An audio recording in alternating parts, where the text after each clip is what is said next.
Je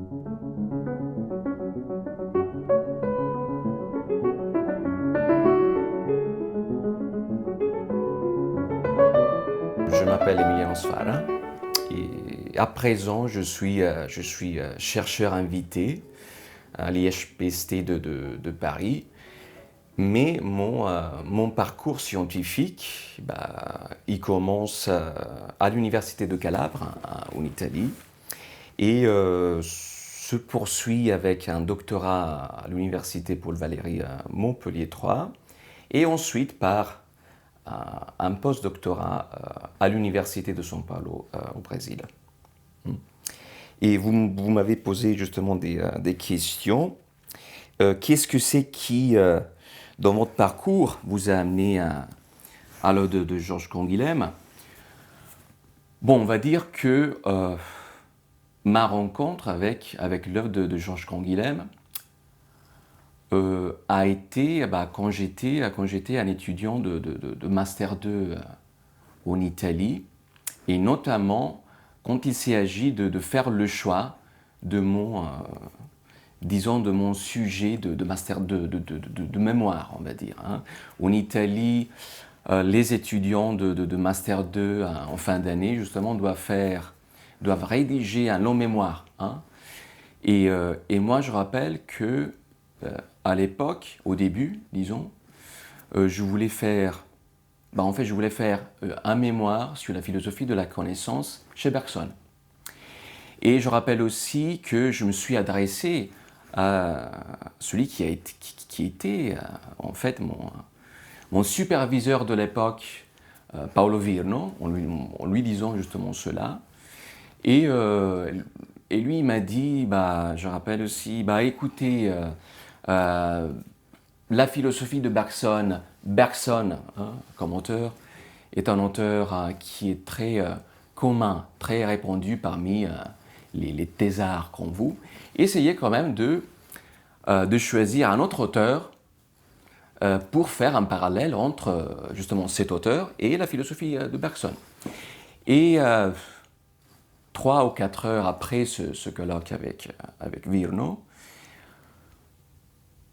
j'ai tapé, j'étais face à un écran, face à un ordi, et j'ai tapé quelque chose comme influence de la philosophie bergsonienne sur la philosophie contemporaine française.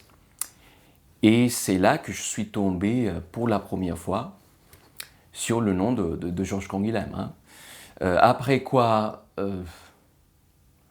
2 ou 3 mois, peut-être 4 mois après, j'ai eu aussi la chance de visiter pour la première fois le CAFES, et du coup de me retrouver face, pour la première fois aussi, au manuscrit inédit de Georges Canguilhem. Et c'était, on va dire, grâce à la richesse de ces manuscrits que j'ai décidé que mon mémoire aurait dû porter sur on va dire principalement sur la philosophie de Canguilhem. Donc j'ai une troisième question. Qu'est-ce que le Fonds Canguilhem, sa bibliothèque personnelle et ses archives vous a apporté dans votre recherche? Ça, c'est la question. Bon, je dirais pas presque tout. La portée théorique que les archives Canguilhem a donnée à mes recherches personnelles a été fondamentale. Il suffit de penser au fait que ma thèse de doctorat, que j'ai achevé de rédiger en 2015, porte intégralement ou presque intégralement sur les manuscrits de Georges Canguilhem concernant son enseignement. Son enseignement dans les universités et dans les lycées français. C'est là des cours qui, disons, couvrent la période entre 1929 et 1971. C'est des cours tels que, par exemple, je rappelle le cours sur les normes et le normal du début des années 40. Il y a, par exemple, aussi le cours sur le problème de la création de 1947. Il y a les cours de la Sorbonne, donc de la période de la Sorbonne, par exemple le cours de 1955-56 sur la science et l'erreur, le cours très beau sur la vision comme modèle de la connaissance, il y a le cours sur le statut social de la science moderne. Hein.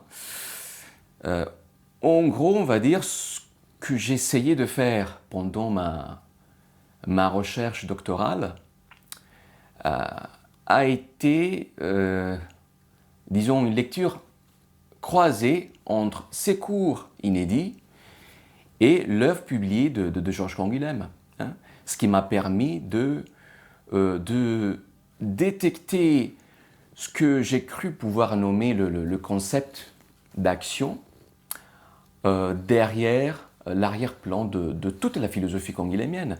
Par exemple, à la fois dans les écrits de philosophie de la médecine et de la biologie, et dans les écrits de philosophie et histoire des sciences, et même dans les écrits de philosophie de la connaissance. Hein. Donc, on va dire, qu'est-ce que c'est ce concept d'action, hein, que les archives Canguilhem m'ont permis d'étudier? Le concept d'action marque, disons, le surpassement, le dépassement, ce qui est mieux, par l'agir concret de toute règle ou norme abstraite de type théorique ou physiologique ou biologique ou même social. Hein. Donc la création des nouvelles normes chez Canguilhem passe par l'action, hein, que ce soit l'action technique ou l'agir du vivant ou la pratique concrète du scientifique ou même le geste artistique du peintre. Hein.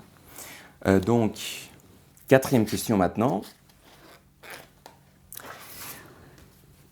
Quel court extrait de l'œuvre publiée ou inédite de Canguilhem aimeriez-vous partager en lisant à haute voix? Et pourquoi celui-là? Bon, j'ai choisi justement pour souligner ce rapport entre vie technique et art chez Canguilhem, un court passage tiré de Activité technique et création que j'ai déjà cité. C'est un article publié de 1938.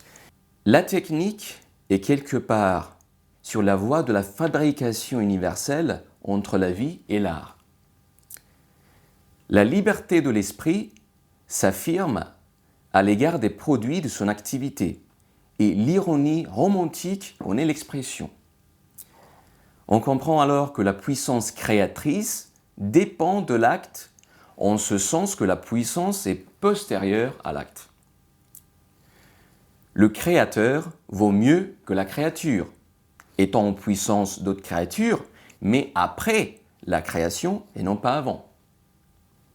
Selon un mot remarquable, la jeunesse crée le Dieu.